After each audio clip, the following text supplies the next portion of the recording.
kadang-kadang kita ngelihat bahkan di FYP kita gitu ya, ini orang bikin konten apa sih gitu ya. Iya. Dulu orang tuh selalu begini, gak apa-apa kan yang nonton banyak, followersnya si Maya banyak gitu kan. Jadi naikin omset dari 500 juta ke CM itu jauh lebih mudah daripada bikin omset 0 ke 100.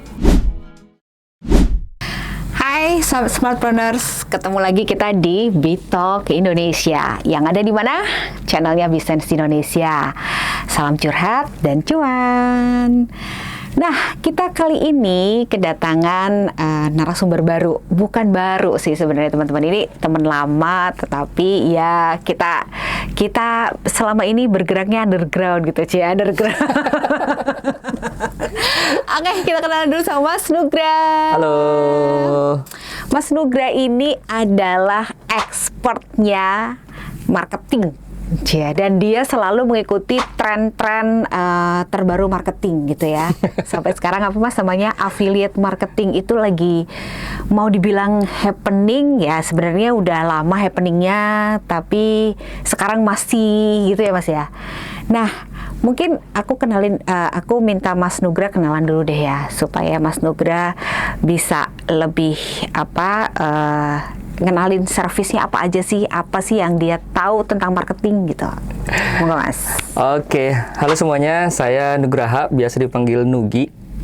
Saya adalah founder Andaf Consulting. Andaf Consulting ini sebetulnya adalah venture builder Mbak Niken. Jadi kita partner nih sama Mbak Niken dan teman-teman yang lain yang memang punya concern terhadap UKM gitu ya. Jadi UKM ini digedein dari sisi omset, digedein, operasional dibenerin, finance kita cariin investornya gitu ya. Jadi nanti kita pasti kerjasama cukup banyak lah ya. Pasti. Karena kita butuh banyak UKM bagus gitu ya buat ditumbuhkan gitu ya. Nah, cuma kan starting point-nya biasanya supaya UKM atau perusahaan ini tumbuh kan harus naikin sales-nya.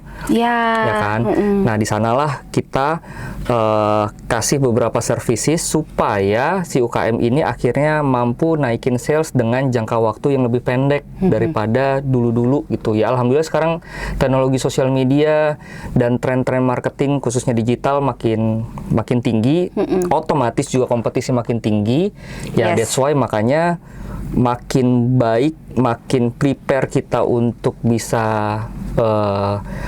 ekspansi, makin kemungkinan untuk bertahan dan menang juga makin besar gitu. Ya, betul sekali nih ya. Nah, sekarang kalau ngomongin tren afiliator masih tinggi nggak sih Mas? Sekarang justru ya. Sekarang justru afiliator itu lagi jadi primadona. Kenapa? Karena zaman dulu kalau kita punya produk gitu ya, terus kita mau jualan online, ini case-nya jualan online dulu gitu kan. Kita zaman dulu tuh apa? Kita cari KOL atau endorse. Bayar mereka banyak, mereka nge-review produk kita, terus akhirnya orang-orang lihat kontennya, views-nya tinggi, dan akhirnya orang beli. Nah, sekarang KOL sama endorse ini secara tren sudah shifting menjadi tren affiliator. Beberapa KOL besar pun sudah melihat gaya main sebagai endorse dan KOL yang biasa, yang berbayar, menjadi lebih usang. Dan begitu juga brand atau si yang punya produk. Jadi daripada saya bayar hanya untuk bikin konten lalu berdoa kepada Yang Maha Kuasa supaya salesnya tinggi ya kan. Sekarang enggak ya kan. Sekarang enggak. Masih tambah iklan lagi sebenarnya. Betul, saya support abis-abisan si afiliator mau barang hayu gitu ya. Perlu ada sedikit sedikit transport dan lain-lain. Kalau memang si afiliatornya bagus, hayu juga. Tapi setelah itu afiliator akan dapat uang besarnya dari mana? Ketika memang jualannya banyak gitu ya. Jadi kalau kita ngomongin komposisi traffic sales di brand-brand besar itu paling besar itu datangnya dari afiliator, Mbak. Sekarang. Brand besar tapi ya? Brand besar. Dari kalau afiliator, lalu yang kedua, ini brand besar atau UKM yang sudah mulai besar gitu ya. I see. Biasanya komposisinya afiliator yang paling besar, lalu yang kedua, komposisi yang kedua adalah dari ads. Lalu yang ketiga baru tuh dari organik dan lain-lain lah ya. Offline gitu. Nah, kalau UKM yang pertama start biasanya membangun afiliator kan butuh waktu. Jadi dia startnya dari iklan dulu. Dia ngiklan dulu, bikin konten, lalu diiklanin gitu ya. Nah, itu biasanya mulai naik tuh sedikit-sedikit di marketplace kan. Cuma ya naiknya terbatas, Mbak. Jadi dia mulai harus bikin konten sebanyak-banyaknya. Kalau pakai internal, wah abis itu. Iya. Mau syuting berapa kali? Mau syuting berapa kali? Iya, mau sehari ngeposting berapa kali gitu kan. Betul. Tapi kalau udah sama afiliator, satu afiliator bisa ngasih 3 video, 4 video sehari. Sebulan bisa bikin 50 video mungkin gitu. Betul. Kan. Satu afiliator. Kalau 10 afiliator 500 video. Iya. Jadi ketika iklan langsung boom. Betul. Gitu. Dan itu mereka juga menjangkau environment-nya mereka, surrounding-nya mereka masing-masing ya. Itu jadi spread-nya jadi makin gede gitu, jangkauannya jadi semakin luas gitu ya. Tapi kalau misalnya nih Mas mau mulai, itu baiknya dari berapa? Tadi kan ada 1, ada 10. Baik, kalau optimalnya nih, let's say bukan UKM yang gede-gede banget lah, mungkin baru setahun 2 tahun lah dia jualan, trennya naik terus. Nah, mulai dari mana nih Mas? Mulai dari berapa? Oke, jadi ada 2 faktor yang sebetulnya harus diperhatikan sama UKM ya, ketika kita mau starting bisnis. Yang pertama, pastiin memang produknya strong. Karena istilahnya apa ya, kita mau gelontorin budget marketing setinggi-tinggi apa juga buat si afiliator ini milih barang, Mbak. Afiliator ini milih barang. Kalau barang kita unik gitu ya, secara fitur unik, secara target pasar unik, dan afiliator ini kan dalam tanda kutip mereka pebisnis ya. Mereka lihat saya effort bikin video, jualan nggak gitu ya, karena dengan jualan lah saya dapat uang gitu kan. Nah, jadi barangnya pastiin punya kekuatan dulu. Nah, baru abis itu start kita campaign affiliator. Campaign affiliator berarti kita gunain dashboardnya marketplace, sosial media, kita pilih afiliator yang sesuai sama target pasar kita. Kan turunannya dari produk tadi ya. Produknya secara keunggulan bagus, lalu target pasarnya siapa? Target pasarnya segmen A, B, sama C gitu kan. Pilih yang afiliator yang terbesar di sana dulu atau yang memang aktif di sana. Terus hubungin, kasih sampel, mereka terima sampelnya, afiliator itu kalau seneng sama produknya dibikin mulu Mbak videonya. Oh, jadi treatmentnya gitu ya Smartpreneurs. Iya, dibikin videonya karena mereka suka. Karena afiliator itu sense-nya kalau mereka suka, kemungkinan orang lain suka akan lebih tinggi. Karena kan yang lihat video mereka adalah orang-orang yang relevan terhadap target pasar mereka kan. Contoh misalnya ibu-ibu, ya kalau dia sendiri memang ibu-ibu, terima produk yang dia seneng atau anaknya seneng, ibu-ibu lain akan melihat produk itu punya potensi dan akhirnya beli. Dan akhirnya pendapatan buat si afiliator tinggi kan. Jadi kita starting manajemen afiliator itu lebih ke konsistensi. Jadi kalau bisa ada orang nih khusus. Udah nemu berapa kata kunci gitu. Gitu nih. Jadi kalau bisa memang udah ada orang khusus gitu ya, yang memang dia kerjaannya manage ini. Harus dedicated ya. Mungkin di awal-awal freelance nggak apa-apa, mungkin di awal-awal juga hire agency juga no problem gitu ya. Bisa nggak kita jalan dedicated dan hire agency? Basicnya bisa-bisa aja, dua-duanya bisa dijalanin kok gitu kan. Yang penting afiliator itu ngejarnya quantity dan quality. Semakin banyak afiliator yang kita sudah sortir, harapannya kualitas videonya makin bagus. Ketika kualitas videonya makin bagus, kemungkinan views-nya lebih tinggi. Ketika views-nya lebih tinggi, kemungkinan besar penjualannya juga lebih tinggi gitu. Oke. Ini tadi aku sedikit merekap ya, karena sayang kalau nggak direkap nih. Yang udah panjang kali lebar yang udah dijelasin sama Mas Nugi tadi ya. Ada produk, kekuatan produk, lalu relevansi. Ini yang kayaknya juga masih terus bergulir ya Mas ya. Betul. Artinya isu relevansi itu masih terus didengungkan di marketing gitu kan. Dan kayaknya semakin kuat gitu. Betul. Ya, nanti CMIIW juga deh gitu. Terus kemudian konsistensi. Terus selain konsistensi ada dedicated. gitu. Jadi ada dedicated ini bisa freelance, bisa tim sendiri, bisa agency gitu. Tapi artinya konsistensi dan dedicated ini nggak bisa dipisahkan. Nggak bisa gitu. dipisahin. Nggak bisa dipisahkan. Nah, tapi aku juga pengen tahu tentang durasi, Mas. Oke. Gitu. Kalau misalnya let's say nih, aku jualan sekarang yang lagi happening tuh apa sih? Yang belum lama aku beli serum. Gitu ya, serum apapun itulah, serum dari atas ke bawah itu udah serum semua itu gitu. Itu aku let's say udah di branding, udah segala macem gitu. Terus mulai jualan gitu. Kira-kira berapa lama sih Mas aku bisa memenuhi hasilnya gitu? Oke. Ketika kita starting new brand, berapa lamanya cukup banyak variabelnya nih Mbak. Ini dengan asumsi ya, satu produknya bagus. Yes. Ya. Ketika produknya bagus, terus penyampaian marketing kita bagus, artinya kita bikin konten memang sesuai sama positioning dan target pasar kita, mereka biasanya merespon. Gitu ya. Mereka biasanya merespon. Hasil responnya bisa terlihat di dua parameter. Yang pertama, followers kita terus naik.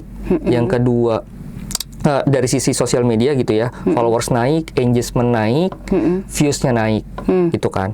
Lalu yang kedua, yang harusnya langsung kelihatan adalah mulai ada pembelian di marketplace, mulai ada di sosmed, mulai ada gitu ya, keranjang kuning mulai ada udah mulai ada pergerakan gitu ya, sold-nya mulai ada lah sehari 2, 3 gitu kan. Itu udah oke ya kalau untuk produk baru ya. Betul, itu udah oke. 2, 3 itu udah lumayan lah ya. Untuk awal nih Mbak ya, untuk awal.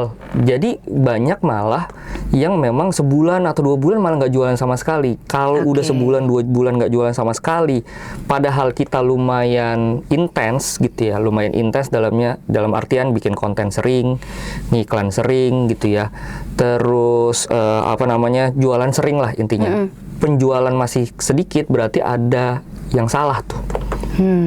Either produknya yang secara fitur kita nggak kuat, atau sebetulnya produknya bagus, cuma gaya komunikasi kita aja yang nggak pas gitu ya. Jadi meng-highlight sesuatu yang nggak strong, sehingga tadi balik lagi Mbak bilang relevansi terhadap si target pasar nggak pas, atau jangan-jangan kita salah nembak target pasar gitu ya. Nah itu udah mulai jalan. Baru nanti biasanya seminggu 2 minggu udah mulai, sebulan itu udah tiap hari bisa ada pesanan, itu udah cool, udah oke. Dengan asumsi ini modalnya terbatas ya. Ya betul. Dengan asumsi modalnya terbatas. Lalu di bulan kedua biasanya sudah mulai ada peningkatan yang lebih baik daripada bulan pertama. Nah, peningkatan lebih baik dari bulan pertama apa? Gara-gara performa iklan biasanya makin bagus. Karena satu, kontennya kan udah lebih banyak. Lalu yang kedua, kita udah punya beberapa konten yang secara performa lebih baik. Nah, ketika sudah mulai naik, biasanya sudah mulai ada afiliator datang tuh. Oh, justru kadang datang sendiri ya? Datang sendiri. Salah satu parameter atau tanda produk kita bagus, afiliator datang sendiri, Mbak. Oh, I see. Biasanya mereka apa? DM Instagram? Oh enggak, dia memang langsung nge-link sama akun kita. Oh, itu gitu. memungkinkan Itu ya? memungkinkan. Jadi kita setting di sosial media, lalu di marketplace untuk afiliator terbuka. Afiliator terbuka. Nanti orang siapapun yang melihat produk kita dan terlihat oke nih, kayaknya gue bisa jual nih gitu ya, karena gue juga seneng sama produknya. Itu mereka ngajuin tuh jadi afiliator kita. Jadi menarik interestnya masing-masing. Dan mereka nanti request sampel. Mereka request sampel, biasanya kita lihat profilnya cocok atau enggak dan lain-lain. Kalau kita okein ya kita kirim sampel. Bahkan ada beberapa afiliator yang dia beli dulu, Mbak. Oh, mereka tidak segan untuk mengeluarkan modal dulu. Mereka nggak segan untuk ngeluarin modal dulu karena dia ngelihat produknya kayaknya bagus nih, gitu ya. Produknya kayak bagus. Dan tadi ya dia suka gitu kan. Dia suka. Dia penasaran jadinya. Betul. Nah, sama nanti mungkin di bulan kedua atau di bulan ketiga ketika kita sudah punya ada tim yang mau ngurusin afiliator gitu ya, dia mulai rajin hunting gitu ya. Tawarin. Memang kesulitannya kalau produk baru, afiliator tuh banyak yang milih. Karena balik lagi kan tadi kan dia punya source resource waktu ya. Dia punya resource waktu untuk bikin konten, Yeah. untuk jualan dan lain-lain. Dan dia nggak bisa jualan semua produk kan. Iya, betul. Jadi dia harus pilih yang memang kayaknya kalau saya bikin video tentang ini bisa laku nih. Iya, Gitu. dia harus menyesuaikan niche-nya juga ya, That's soalnya it. ya. Jadi Betul. nggak bisa tiba-tiba nyebrang ke niche yang lain gitu kan. Betul.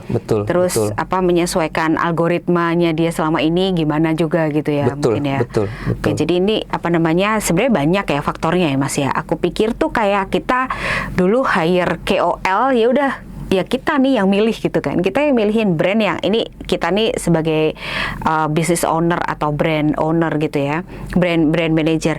Jadi kita memilih KOL siapa. Oh, saya mau sama Maya Estianti gitu. Padahal jual serum kuku 70 ribuan gitu kan. Karena apa? Dulu orang tuh selalu begini, gak apa-apa kan yang nonton banyak, followersnya si Maya banyak gitu kan. Jadi ya nggak pernah kan ngalamin di era-era itu. Nah sekarang justru ternyata si afiliator ini justru bisa langsung mengakses brand kita. Betul. Dan itu potensial banget ya berarti ya Mas ya. Betul. Kalau ngomongin potensi nih Mas, kira-kira naiknya berapa persen sih Mas kalau dengan afiliator? Oke. Brand baru nih, brand baru. Oke. Kita belum ngomongin Jadi, yang menengah. Kalau misalnya brand baru, biasanya kita tuh ada fase optimasi. Fase optimasi pertama adalah fase optimasi konten. Jadi kita sebagai pemilik brand harus bikin konten yang memang sesuai sama target pasarnya, terus positioning dan lain-lain, supaya customer lihat brand kita clear, lu jualan apa sih gitu ya, buat siapa, harganya berapa, fiturnya apa dan lain-lain gitu kan. Nah, optimasi konten ini harus dilakukan di awal-awal justru, supaya kelihatan kalau ada miss, itu kita bisa switching di awal-awal. Lalu tahap kedua, biasanya udah sambil ya optimasi konten, itu kita udah mulai optimasi ads. Biasanya ads kalau main di ads sosmed sama ads di marketplace lebih langsung menghasilkan di marketplace. Karena di marketplace, even tanpa video pun, asal produk kita fotonya clear, terus harganya clear, pakai promo dan lain-lain, itu sudah mulai ada yang masuk, Mbak. Sudah mulai ada yang masuk, walaupun secara efektivitas masih kecil lah gitu ya. Biasanya ROAS-nya itu, return on ad spend itu masih di bawah 5 biasanya. Kadang-kadang kalau untuk brand-brand awal itu 1, 2, 3 gitu kan, ya kalau kita iklan 100.000, omset 100.000 kan sebetulnya rugi kan ya Mbak? Iya. Belum dipotong ya kan? Betul. Tapi itu memang harus dilakukan. Oh, jadi proses itu ada ya? Ada, karena kalau gini, ketika memang produk kita sudah terjual 100, 1000, itu akan beda sama produk kita masih 0. Iya, Kalau Mbak betul sih. buka ini ya marketplace gitu ya, mau beli tadi misalnya serum, ini fiturnya sama nih, Iya, ya kan? Harganya sama. Harganya sama. Satu 0, satu lagi 1000. Betul. Milih mana? Milih 1000 dong. Milih 1000. Berarti dia trusted-nya nggak sih? Kalaupun 1000 ini harganya lebih mahal, Mbak pilih mana? Tetap yang 1000. Tetap pilih yang 1000. Karena jangan-jangan ini abal-abal. Betul, jangan-jangan Iya ini kan? palsu, jangan-jangan apa-apa kan, Iya. gitu. Makanya ya kita harus ngambil itu supaya jumlah penjualannya sudah mulai ada, dan makin lama itu makin mudah, Mbak. Yang susah tuh dari 0 ke 1 lah istilahnya gitu ya. Atau dari 0 ke 3 lah. Iya. Dari 3 sampai 10 itu lebih mudah. Oh, malahan ya? Iya, jauh lebih susah dari 0 sampai 3 gitu. I see. 3 itu 1 optimasi konten, 2 optimasi ads, 3 optimasi affiliate Sales gitu. atau affiliate, ya. Nah, kalau udah 3 ini udah teroptimasi semua, dasarnya ya, maksudnya bukan teroptimasi maksimal lah. Dia sudah punya pondasi, itu dioptimasi lebih kencang atau di scale up itu jauh lebih gampang. Multiplikasi lah ya bahasanya. Betul. Jadi naikin omset dari 500 juta ke CM itu jauh lebih mudah daripada bikin omset 0 ke 100. Iya, betul. Kan kalau itu kelihatan 500 ke CM, 500 juta ya. Iya. Kalau ini kan cuma 100 juta. Justru karena 100 juta pertama ini yang susah. Iya, ini nancepin paku buminya gitu kan istilahnya. Kalau lagi bangun gedung gitu. Betul. Kemana-mana ilustrasinya. Pondasinya itu yang harus pondasinya itu. Nah, Mas, aku penasaran tuh. Kalau misalnya tadi tuh udah optimal semuanya, istilah fondasi udah aman. Tapi mungkin nggak si afiliator yang nggak aman? Artinya jualannya nggak optimal, atau mungkin malah ada efek negatif nih kalau pakai afiliator gitu, Mas? Oke, berarti ada dua ini ya, satu Ya. nggak optimal, satu lagi efek negatif. Ya. Biasanya yang nggak optimal karena si afiliatornya ini masih mencari niche gitu ya. Jadi masih nyari target pasar dia sebetulnya siapa, positioning dia gimana, terus gaya bikin video dia yang bagus kayak gimana gitu ya. Terus cari barang yang cocok buat dia gimana. Jadi sebetulnya dia masih butuh waktu buat membangun audiensnya dia gitu kan.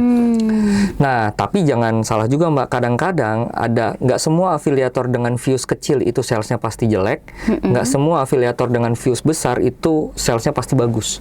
Oh, Jadi memang harus dilihat nih, Iya. dilihat satu-satu, dan nggak ada pakem tertentu si afiliator di produk A jualannya bagus, di produk B pasti bagus, nggak gitu.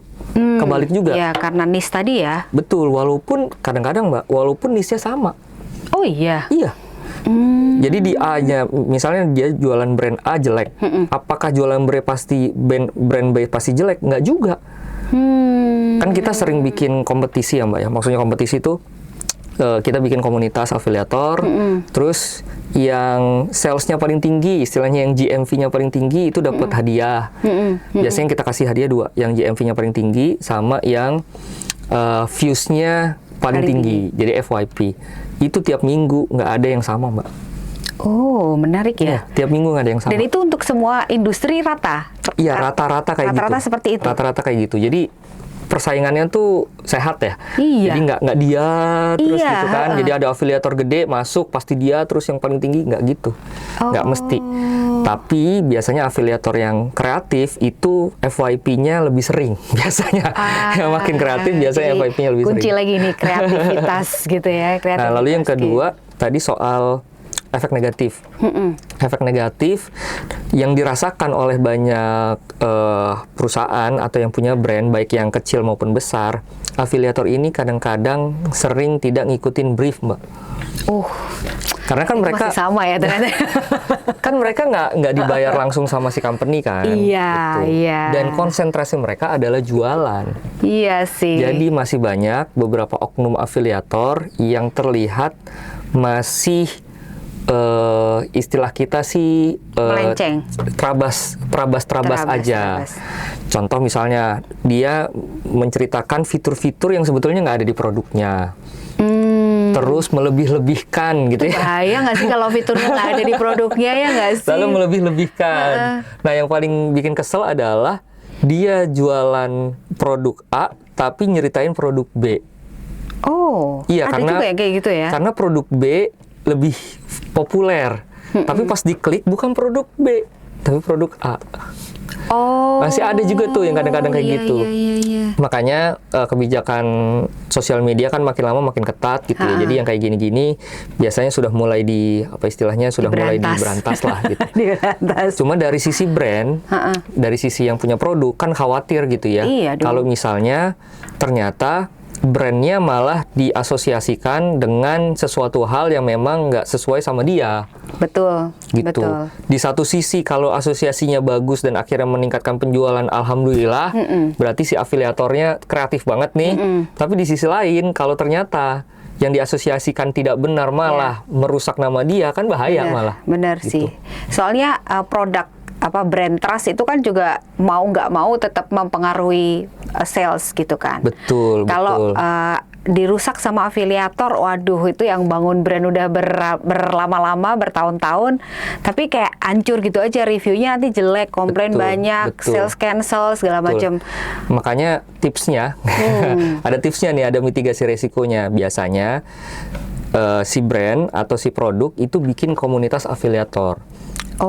Jadi afiliatornya yang baik yang terbuka maupun yang khusus gitu ya, itu diundang di grup tertentu, misalnya di grup WA misalnya gitu ya. Sorry, artinya khusus nih berarti di hire ya sama Kalau dia. khusus tuh gini, kalau khusus dia dapat komisi lebih tinggi daripada afiliator terbuka. Kalau afiliator terbuka kan orang datang, oke nih, saya jadi afiliatornya ya gitu ya. Terus kalau khusus mbaknya yang biasanya ngundang dia. Gitu, ngundang biasanya yang lain-lain dikasih 8%, khusus kamu saya kasih 15%. Oke. Gitu. Jadi lebih tinggi Karena dan dia otomatis track recordnya oke gitu that's kan. it, betul. Gitu. Jadi dibikin grup supaya ada dua tujuannya. Satu, supaya briefnya clear. Yes. Jadi ada arahan lah dari produk. Nih kita kekuatan utamanya yang ini ya. Kalian highlight dong yang ini gitu ya. Nah, yang kedua adalah memastikan dukungan dari yang punya produk terhadap afiliator itu maksimal. Karena afiliator ini kadang-kadang butuh sesuatu gitu kan, misalnya pas lagi mau payday sale misalnya gitu, coba dong ditambahin ini dong, dikasih diskon ini dong, terus yang ini bisa dibundling nggak sama ini, karena banyak yang nanyain gitu. Jadi brand juga atau si yang punya produk dapat masukan. Iya, gitu. dapat insight tuh, Betul. valuable insight tuh, karena Betul. langsung dari suara konsumen gitu ya, perwakilan at least. Betul. Tapi kan memang quite challenging ya ketika kita Iya. bikin grup-grup itu. Nah, makanya ya beberapa agensi memang ada yang nyediain jasa seperti itu. Gitu. Oh iya, itu yang baru mau aku tanyain. Jadi baiknya nih kalau teman-teman UKM yang baru mau mulai afiliator, mending open aja gitu. Mau pakai agensi atau memang kombinasi tuh, Mas? Kalau masih baru sih dengan modal yang terbatas, baiknya sendiri sih. Oh, baiknya sendiri. Baiknya sendiri, tapi hire-nya freelance konsepnya. Oke. Supaya secara biaya nggak terlalu besar di depan, karena ini kan sebetulnya secara jam kerja juga lebih fleksibel kan. Iya. Yang penting kita targetnya dapat 100 afiliator ya, gitu ya. Bulan ini dapat 100 afiliator ya. Coba dong tolong di setup siapa aja yang mau kita undang, gitu kan. Mungkin kita ngundangnya 200, gitu kan. Iya. Nah, berarti kan sebulan itu 200 kan. Kalau dibagi 20 hari kan sehari cuma 10 lah istilahnya. Yes. Ya, tuh orang tanpa datang ke kantor juga bisa. Iya, benar. Gitu Dari kan? mana aja bisa. Betul, tapi kan nanti jadi lebih rumitnya ketika makin lama makin banyak. Karena ketika afiliatornya sudah jawab, berarti dia akan handle sampel, kirim sampel. koordinasi sama si tim packing, kirim sampel, terus abis itu dia mulai bikin konten, dilihat juga kontennya pas atau enggak, gitu kan. Atau ada beberapa kesulitan-kesulitan dari afiliator yang harus ditanya, gitu kan. Jadi si afiliator spesialis ini kerjaannya tuh lumayan banyak sebenarnya. Oh, sekarang ada lagi ya berarti ya. Ya, KOL spesialis, sekarang afiliator spesialis.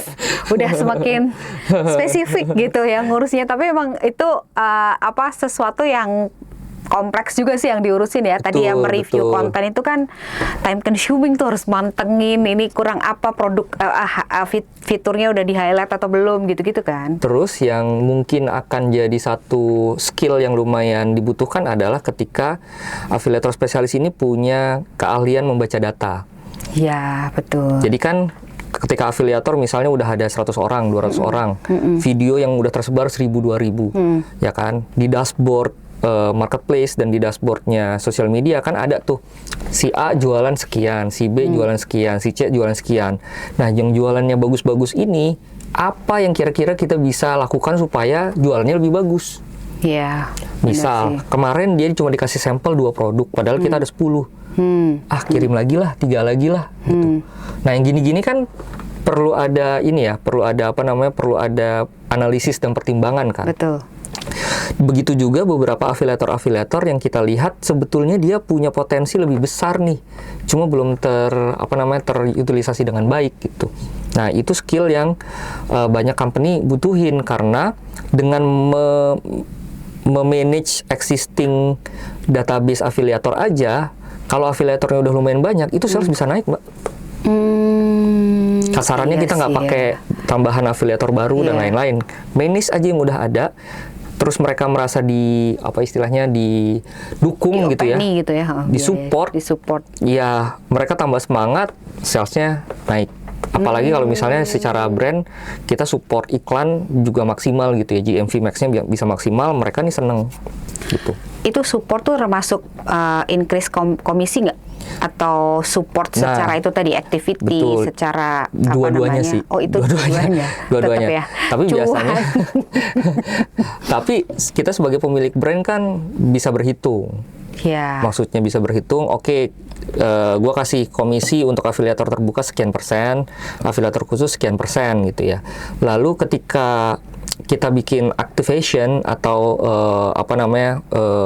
bikin grup-grup komunitas afiliator, lalu kita bikin semacam sayembara dan lain-lain, kan kita akan nambahin hadiah di situ kan. Anggap aja tambahan budget hadiahnya itu adalah tambahan buat si komisi afiliator gitu. Tapi mereka bisa dapatnya ketika memang mencapai target tertentu.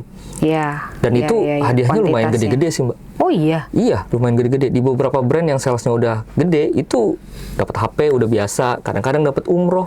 Sebenarnya malah kalau misalnya, let's say misalnya kita alokasiin 1% dari total omset misalnya udah 10 miliar, kan 100 juta tuh, Mbak. Iya sih. Iya, kasih mobil juga bisa kan? Iya, bener. Lumayan itu. Bukan lumayan lagi. Bukan lumayan lagi.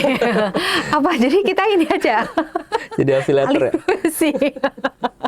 Tapi apa laku, Mas, kalau misalnya ini seseorang kepengen change profession, ini agak keluar konteks dikit lah ya, kalau dari sisi orang yang mau jadi afiliator gitu. Gimana, Mas, mulainya? Maksudnya kayak, ini nih aku nih, udah ibu-ibu tua begini gitu ya. Terus nggak pernah konten gitu kan. Itu mungkin nggak sih, Mas? Possible nggak? Masih possible nggak buat belajar jadi afiliator gitu?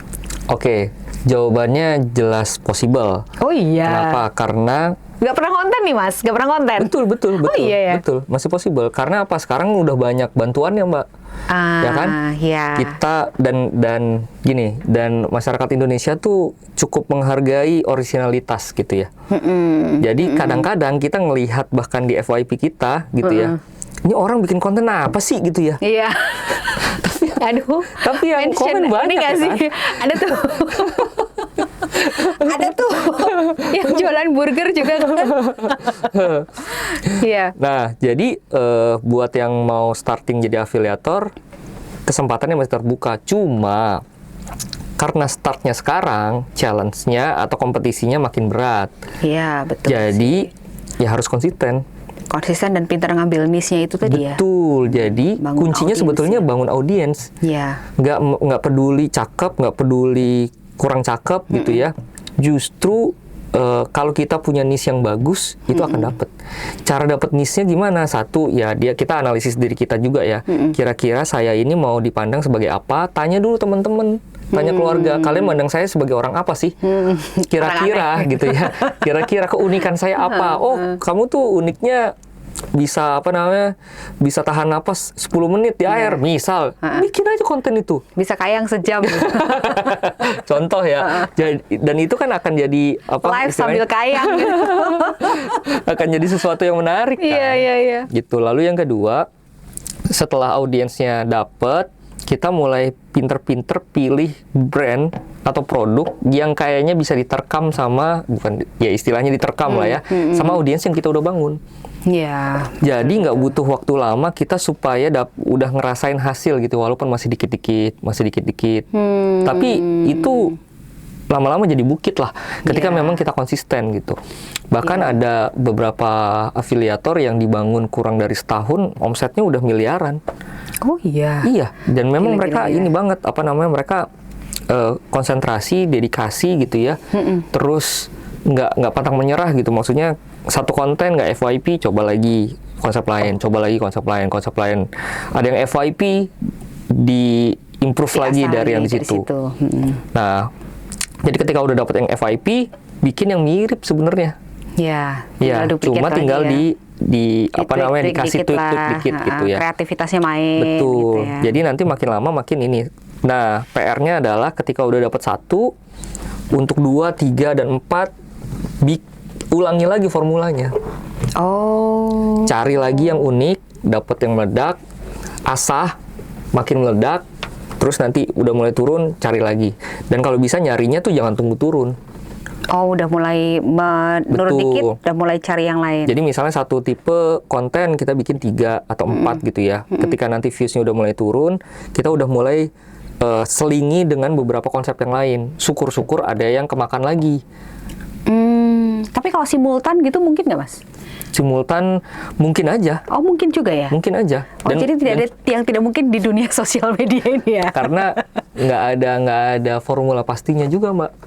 Gitu. Bahkan sekarang sebenarnya orang bisa bikin affiliate video pakai AI. Betul, Wah, betul. itu kayaknya bahasan Khusus sih itu kayaknya. Kayaknya bahasan kalau yang khusus. Kalau itu harus Benar-benar khusus. karena itu something new tapi juga masih harus dieksplor lagi gitu ya, Mas Betul, ya. betul. Nah, balik lagi sebenarnya kalau tadi seorang brand owner punya udah pakai afiliator, terus kalau pakai agency itu dia udah mulai konsisten, sales udah mulai berlipat, kemudian dia memutuskan pakai agency karena mungkin timnya udah nggak bisa handle lagi.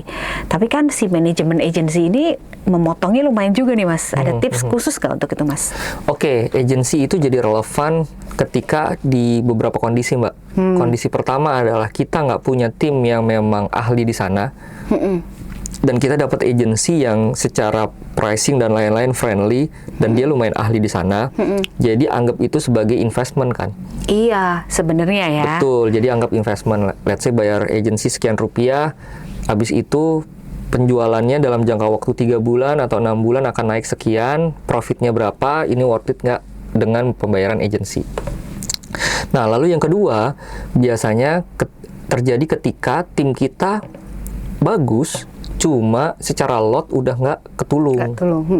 Jadi, yang tadinya tim kita mengerjakan sampai teknis, biarin aja agensi yang ngerjain teknisnya. Itu juga bisa ya? Itu juga bisa, karena hitung-hitungannya adalah daripada dia meng-hire 2 atau 3 staff, betul. budget ini bisa nggak ada agensi yang tune in di sini. Kan biasanya kadang-kadang agensi itu ada yang pembayarannya bisa per konten juga gitu kan. Jadi let's say output base lah. Dan agensi itu kan lebih, dalam tanda kutip, lebih fleksibel secara perjanjian nggak terikat dengan seperti kita meng-hire orang in-house kan. Iya, betul. Nggak ada UU tenaga kerja kan masuknya ketika memang kita meng-hire orang in-house gitu, kerja di perusahaan kita. Kalau agensi kan kerja sama hitungannya. Iya, Jadi kita bisa atur target kinerjanya seperti apa, output kerjanya apa. Gitu. Jadi nanti kalau di tengah jalan ada something yang memang perlu didiskusikan, ya bisa didiskusikan gitu kan. Yes, betul gitu. sekali. Dan biasanya cuma 2 kondisi itu sih. Satu, biasanya umumnya 2 kondisi itu. Satu, yang ketika memang tim kita nggak punya yang ahli, atau tim kita udah bagus, cuma makin lama makin makin ribet lah gitu, dan butuh waktu untuk dapetin staff-staff yang bagus juga. Jadi tim kita akhirnya jadi leader aja. Dia jadi konseptor, pairing sama si agency. Untuk eksekusinya gitu. Betul, ya? untuk eksekusinya. Okay. Nah, kalau yang Mas Nugra pernah jumpai gitu, kira-kira apa sih kesalahan umum yang dilakukan teman-teman UKM atau mungkin brand-brand owner? Nggak tahu lah, ini skalanya mungkin bisa menengah, bisa kecil banget, bisa mikro.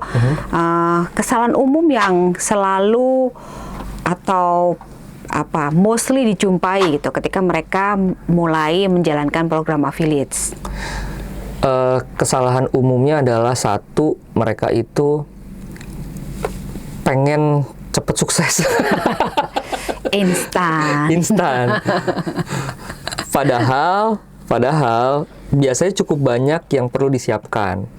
Satu, memang tadi kesiapan produk, kesiapan manajemen harga. Yes. Karena gini, ketika kita mau bikin affiliate, itu harus di-manage banget loh harganya, Mbak. Iya. Karena ngasih komisi ke affiliate itu kan cost kan. Betul. Nah, ketika ngasih komisi ke affiliate, dia harus hitung HPP-nya berapa, margin dia berapa, belum potongan-potongan, ya kan? Itu harus dipikirin. Dan affiliate ini kan ada beberapa tingkat kan. Ada yang terbuka, ada yang khusus, dan lain-lain gitu kan. Dia harus manage itu benar-benar. Dan ketika nanti udah ada afiliator nih suka barang-barang yang diskon. Artinya ketika kita sebagai brand jarang ngasih promo, ya dia akan lebih memilih yang sering ngasih promo. Iya dong. Iya kan? Sih, benar. Jadi kan cukup banyak yang harus dipersiapkan gitu ya. Maksudnya jangan mau instan, tapi persiapan yang mateng aja dulu lah gitu kan. Baru kita jalanin afiliator. Karena kalau ini nggak disiapin, terus afiliatornya udah jalan, abis itu di tengah-tengah diubah signifikan, itu biasanya pasti goyang. Nah, aku jadi inget nih Mas. Jadi suatu ketika, ini pengalaman konsumen sih teman-teman. Jadi suatu ketika aku tuh beli di, kalau ini mungkin bukan affiliates tapi iklan ya. Iklan, ketika aku bandingin sama harga di marketplace, brand yang sama, produk yang sama nih, itu ternyata murahan yang di marketplace gitu. Nah, apakah affiliates juga mungkin seperti itu? Dia jualnya lebih tinggi daripada harga yang di marketplace. Jadi basisnya kan secara sistem afiliator ini dia ngambil kartu produk itu dari langsung si brandnya kan. Jadi kalau si brandnya nurunin harga, otomatis di kartu dia turun harga. Brand naikin harga, di dia langsung naik harga. Jadi dia nggak menentukan harga sendiri sih Mbak. Gitu. Okay. Jadi yang mungkin terjadi adalah ada beberapa toko yang jual brand yang sama. Lalu si afiliator ini ngambil kartu produknya dari toko A, si afiliator B ngambil dari toko B. Kan bisa beda kan tiap toko kan. Tapi ya yang kayak gitu biasanya jarang, karena yang biasanya jalanin afiliator secara lebih menggebu-gebu yang punya brandnya. Gitu kan. Jadi semua afiliator ngambilnya dari sana. Gitu. Jadi kalau soal perbedaan harga, kayaknya sih enggak. Mungkin ada perbedaan gini, afiliator waktu bikin video lagi ada promo 20% misalnya. Pas kita nonton, udah nggak promo lagi. Oh iya. Gitu itu kan? Mungkin ya, itu mungkin. Karena sih. kan tadi kartu produknya kan connect sama pusat kan. Iya. Pusatnya nggak promo lagi, ya dia nggak promo. Padahal kita nontonnya masih promo. Iya, betul. Nah, kalau gitu berarti pas ngeklik keranjang kuningnya, harganya udah balik lagi dong ya ke awal ya? Keranjang kuningnya tergantung si keranjang kuning si brand pusat saat itu gimana lagi ada promonya. Tapi itu udah umum sih. Oke. Tapi itu udah umum. Nah, makanya dan konsumen maklum-maklum aja ya dengan hal itu. Makanya cukup banyak afiliator juga yang akhirnya nggak nyebutin harga spesifik. Jadi dia bilang, oh lagi ini nih, lagi jual rugi gitu. Kan biasanya ada bombastis gitu. Lagi jual rugi nih, ini mau sedekah nih atau gimana gitu kan. Iya. Tapi nggak disebut harganya. Karena dia tahu nanti harganya bisa berubah kan. Gitu. Jadi videonya tetap bisa relevan. Menarik banget ya teman-teman Smartpreneurs yang mendalami affiliates program ini gitu ya. Kayaknya kita udah cukup panjang ya. Tapi ini tuh kayak aku tuh masih banyak yang pengen aku tahu gitu loh Mas tentang si program affiliates ini. Cuman kalau misalnya teman-teman Smartpreneurs mau lebih tahu atau lebih dalam belajar tentang affiliates program, kita punya yang namanya UKM Growth Lab. Nanti bisa lihat di program kita gitu ya. Ada tentang marketing, tentang sales, salah satunya juga tentang affiliates, dan nanti pengajarnya juga Mas Nugra gitu kan. Kita tarik dia. Mas ajarin gitu ya. Dan juga bahkan mungkin teman-teman yang kepengen jadi afiliator juga ya Mas ya. Jadi betul. kita punya program untuk itu. Terus tadi ngomongin HPP, ngomongin kira-kira menghitung BEP-nya berapa. Kita juga punya beberapa video yang ngomongin tentang itu. Jadi please feel free untuk tengok-tengok video kita yang di belakang, yang sudah di episode sebelumnya. So teman-teman, aku akhiri dulu karena ini udah panjang dan ini udah padat banget informasinya. Thanks to Mas Nugra sekali lagi. Thank you. Udah hadir di Bitalk Indonesia. Kita ketemu lagi di episode selanjutnya dengan tamu-tamu yang tidak kalah menarik dan juga dengan tips-tips cuan. Dan tentunya teman-teman jangan lupa like, subscribe, dan komen. Kalau misalnya ada curhatan yang mau diceritain juga boleh. Curhat aja di DM Instagram kita atau di komen YouTube. Oke, kita akhiri. Thank you teman-teman udah mampir. Salam curhat dan cuan.